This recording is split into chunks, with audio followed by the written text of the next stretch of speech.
कहीं धूप कहीं छाया, फिजिक्स की यही है माया। फिजिक्स के माया जाल में पूरी तरह से फंस चुके हैं, है ना। तो आइए इसी के साथ एक बढ़िया सा सवाल लेकर आते हैं, कैपेसिटर का सवाल। कैसे इस फिजिक्स की न्यूमेरिकल्स को सॉल्व करें, क्यों हम लोग सॉल्व नहीं कर पाते हैं, क्यों फंस जाते हैं, आइए समझते हैं। ये तो आपके सामने बढ़िया सा माया जाल बिछा हुआ है। इस सीढ़ी पे कदम रखो, फिर इस सीढ़ी पे कदम रखो, फिर इस सीढ़ी पर कदम रख दो, पहुंच जाओगे कहाँ? स्वर्गलोक। नहीं, ये कैपेसिटर है बेटा। क्या है ये? कैपेसिटर, वही आपके जो पंखे में लगा होता है, कैपेसिटर है ये। जिसका जो बनाया गया है वो कुछ इस तरह से बनाया गया है। एक सीधी प्लेट है और इसका एरिया a/3 है और इसके ऊपर एक पतला प्लेट रखा गया, थोड़ी सी गैप रख करके, कितना? d। फिर उसके ऊपर उतना ही गैपिंग रखते हुए, d डिस्टेंस गैपिंग रखते हुए, उसका जो प्लेट का एरिया है a/3। फिर ठीक है, उसके बाद यहाँ पे थोड़ा सा बस वही और d इसके और इस प्लेट के बीच में, मतलब ये प्लेट और इस प्लेट के बीच में भी गैपिंग कितना रखा गया है? d।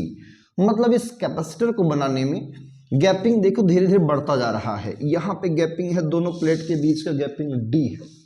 यहाँ इस प्लेट और इस प्लेट के बीच गैपिंग d, लेकिन इस प्लेट की बात करें तो गैपिंग कितना हो गया? 2d। इस प्लेट और इस प्लेट की बात करें तो गैपिंग कितना हो गया? 3d। ठीक है, लेकिन प्लेट का जो एरिया है ना इन सब का, वो एरिया कितना है? a/3 है।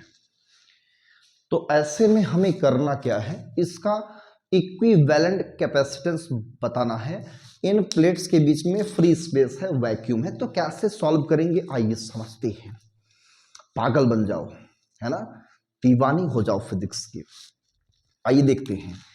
तो हम जानते हैं कि जब फ्री स्पेस होता है तो कैपेसिटेंस निकालते हैं epsilon not a upon d से, है ना।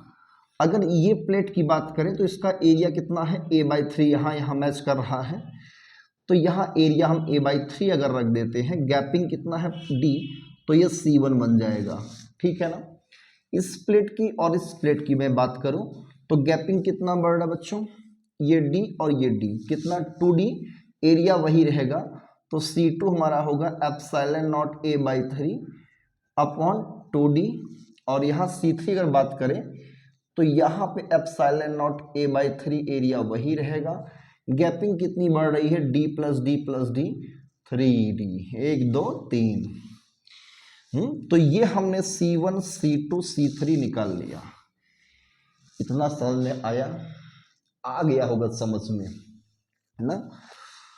कोई दीवाना कहता है, कोई पागल समझता है, मगर धरती की बेचैनी को बस बादल समझता है।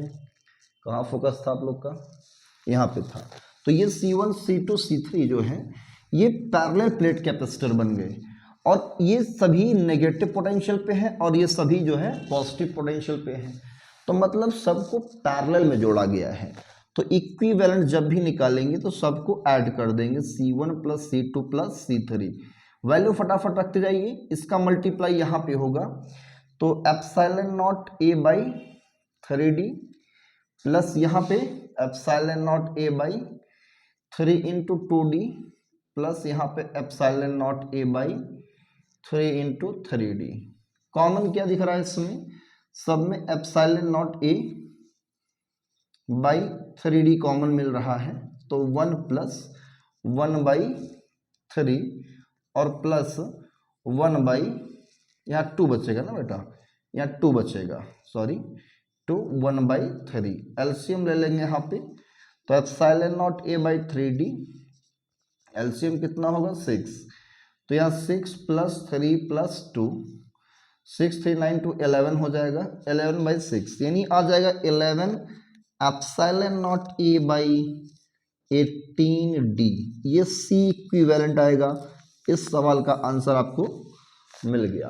तो यही है फिजिक्स की माया।